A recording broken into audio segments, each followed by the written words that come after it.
Jedinečný pohľad na krásu a majestátnosť vyhorláckých vrchov. Chránené lokality, lesy, rastliny a živočíchy, bohatstvo Zemplína. Ambícia zachovať to pre budúce generácie. Bude to ale tak?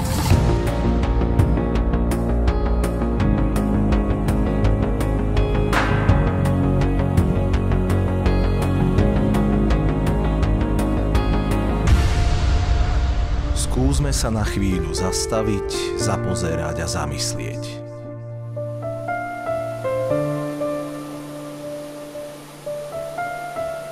To všetko totiž nie je samozrejmosť.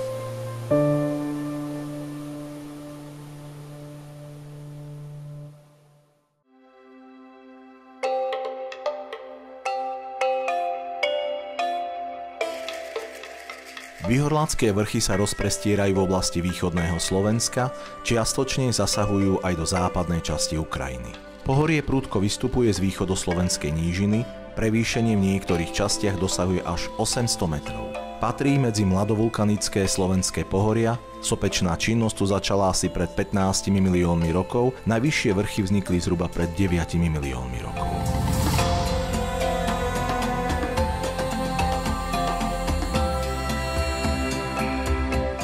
Kvôli tomu, že vulkanizmus tu prebiehal prevažne v poklesávajúcom území a celé pohorie bolo vyzdvihnuté vysoko nad svoje okolie iba v neskoršom období, nestretávame sa tu napríklad s typickými sopečnými kužeľmi, ale prevažne ide o erózno-zlomové formy.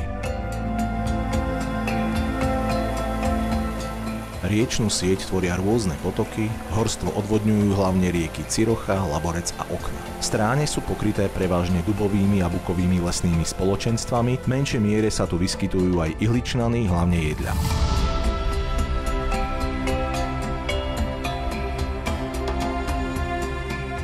Medzi najrozšírenejšie patria lesy s hospodárskou funkciou, na niektorých lokalitách sa nachádzajú i ochranné lesy. Časť lesných spoločenstiev je tiež chránená.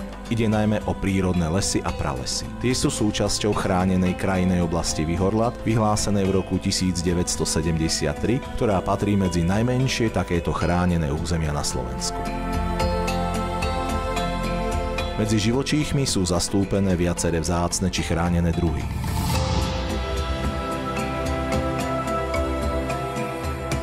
Koncom 19. storočia boli v lesoch Vyhorlatu vyznačené aj turistické chodníky a vybudované turistické objekty, prvé mimo Vysokých Tatier. Vyhorlat s nadmorskou výškou takmer 1076 metrov predstavuje najvyšší vrch celého pohoria, je i jeho dominantou s nezameniteľnou siluetou dvoch vrcholov. Nachádza sa v centrálnej časti pohoria, v strede hlavného hrebeňa. Ide o vyhasnutú nečinnú sopku. Samotné vrcholové partie pokrýva trávnatý porast, kríky a zakrpatené stromy. Tieto časti zaberá Národná prírodná rezervácia Vyhorlat, vyhlásená v roku 1986 s najvyšším, teda 5. stupňom ochrany, zaradená bola aj do sústavy chránených území európskeho významu Natura 2000. V roku 2007 tunajšie bukové pralesy s vyše 200-ročnými exemplármi spolu s ďalšími lokalitami zapísali do zoznamu svetového prírodného dedičstva UNESCO.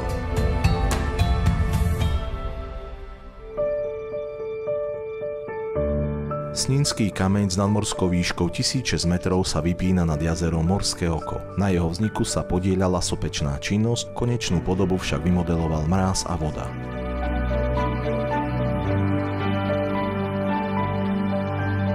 Ide o vyvrelinový andezitový útvar zložený z dvoch samostatných skalných bráv. Vyššieho, avšak plošne menšieho malého snínského kameňa a nižšieho, ale plošne väčšieho veľkého snínského kameňa.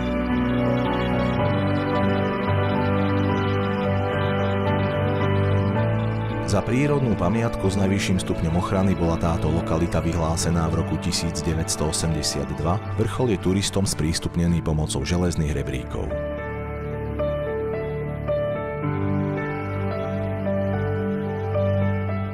Horské jazero Morské oko, oficiálne nazývané Veľké Vyhorlácké jazero, leží v nadmorskej výške 618 metrov a predstavuje najväčšiu vodnú plochu vo Vyhorláckych vrchoch, zároveň ide o tretie najväčšie prírodné jazero na Slovensku. Vzniklo v období doznievania sopečnej činnosti v tejto oblasti, keď mohutný zosul z východného svahu Motrogonu a Jedlínky zahradil dolinu potoka Okna. Za vzniknutou bariérou vzniklo prírodné jazero. Jeho dnešná podoba existuje od 80. rokov 19. storočia, keď bol vybudovaný umelý priehradný múr. Do jazera ústi 6 stálych a niekoľko periodických prameňov, pre výtočnú vodu zas odvádza potok Okna. V roku 1984 bolo Morské oko z dôvodu ochrany prírodných hodnôt vyhlásené za prírodnú rezerváciu. Západne od Morského oka, na nadmorskej výške 727 metrov, leží Malé Morské oko, nazývané tiež Malé Vyhorlacké jazero. Aj toto jazero vzniklo zosuvom v prostredí sopečných hornín. Zaberá plochu menšiu ako 0,5 hektára a má kolísavý stav vodnej hladiny, jeho hĺbka kolíše od 2,5 metra do 4 metrov. V roku 1993 bolo aj s okolím vyhlásené za prírodnú pamiatku s najvyšším stupňom ochrany.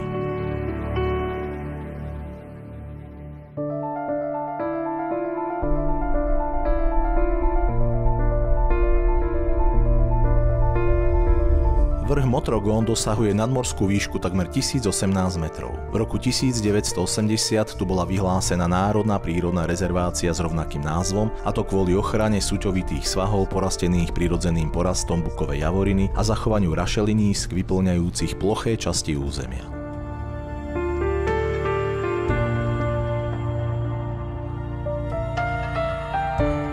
Turisticky nie veľmi známe jazero Kotlík predstavuje najvyššie položené jazero vo Vyhorlackých vrchoch. Nachádza sa v nadmorskej výške 850 metrov pod vrchom Motrogón.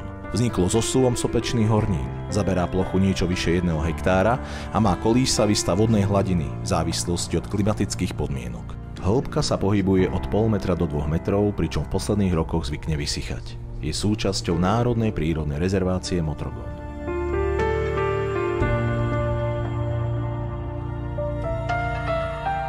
V tejto oblasti sa nachádzajú aj viaceré drobné jazierka v rôznom štádiu zániku, zmenené na rašeliniská. Ďurová mláka, hybkania alebo postávka.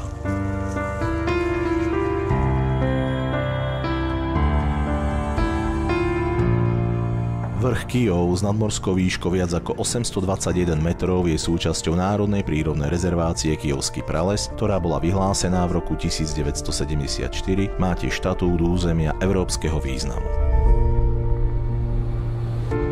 Chránia sa tu pralesy s vyše 350-ročnými mohutnými exemplármi buka a inými listnatými stromami.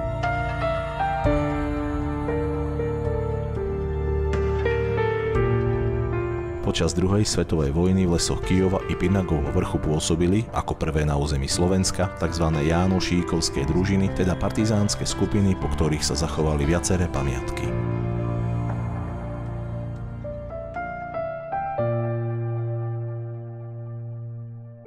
Nad obcov Vinné, na vrchole andezitového kopca s nadmorskou výškou 325 metrov, sa vypínajú postupne obnovované hradné zrúcaniny.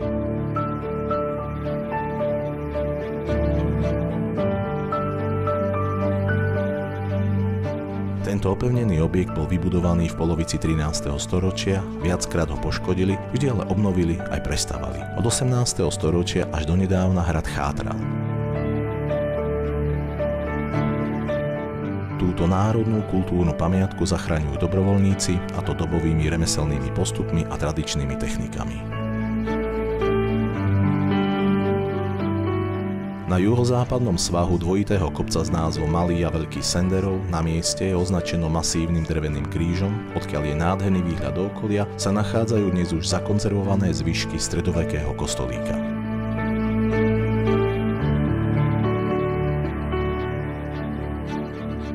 Objavené boli počas archeologického výskumu v 70. rokoch 20. storočia a odborníci ich hradia do obdobia 11. až 13. storočia.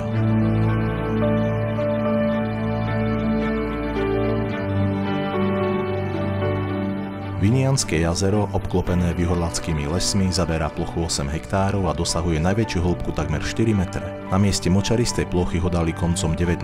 storočia vybudovať členovia šľachtického rodu Stárajovcov a pôvodne slúžilo na chov rýb.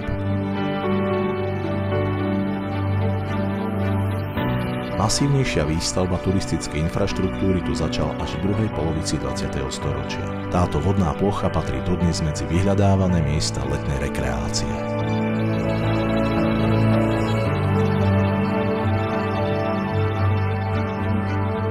Podvyhorlacká vodná nádrž, známa aj ako Zemplínska šírava, sa rozprestiera pod juhozápadnými svahmi Vyhorlackých vrchov a patrí medzi najväčšie na Slovensku. Vybudovaná bola v 60. rokoch 20. storočia na podmáčanom území, známom ako Blatá, v rámci rozsiahlych úprav východoslovenskej nížiny. Zaberá plochu 33 km².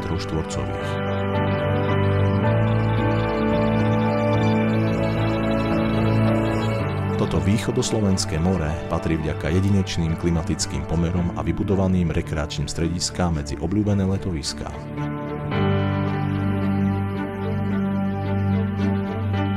Východná časť nádrže je zas chránená ako ornitologicky významná lokalita.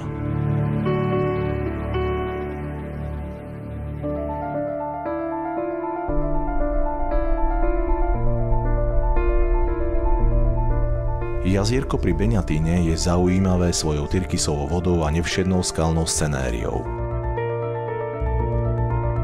Ide o zatopený kameňolom, v stenách ktorého možno dodnes nájsť skameneliny drobných morských živočíchov a zaujímavo do červeno-hneda sfarbené obrazce. Jeden z nich pripomína mohutnú veľrybu.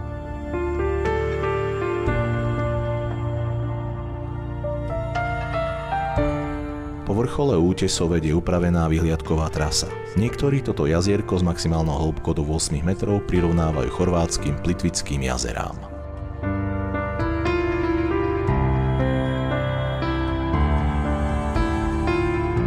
Medzi menej známe lokality vo Vyhorlackých vrchoch patria dve rozľahlé výšinné hradiská. Starý Koňuš s mohutným valovým opevnením je datovaný do bronzovej doby, neskôr ho využívali aj Slovania.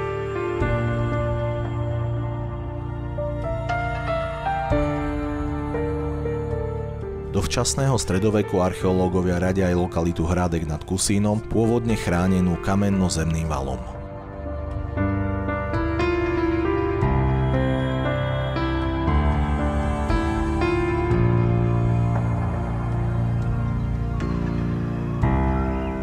Drevené lemkovské chrámy východného obradu, pravoslávne a grécko-katolícke, neodmysliteľne patria ku koloritu podvyhorlackých dedín.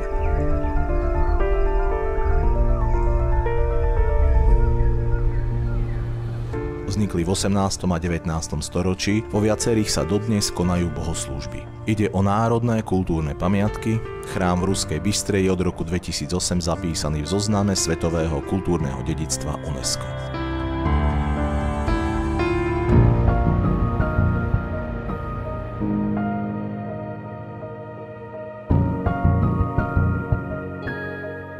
Vyhorlacké lesy tvoria prírodné bohatstvo Zemplína. V posledných rokoch sme ale svedkami masívnej ťažby drevnej suroviny z hospodársky využívaných lesných plôch, čo výrazne negatívne ovplyvňuje nielen vzhľad krajiny, ale tiež schopnosť zadržiavať vodu.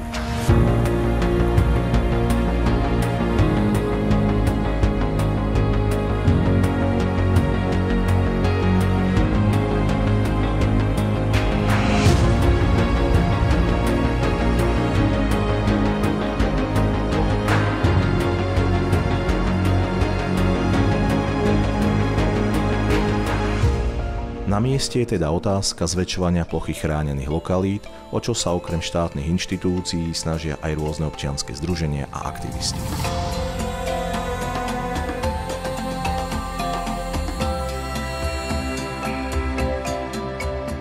Verme, že človek sa poučí a bude prírodné zdroje využívať s mierou. Že vyhorlacké lesy zostanú i naďalej zelenými pľúcami Zemplína aj pre ďalšie generácie.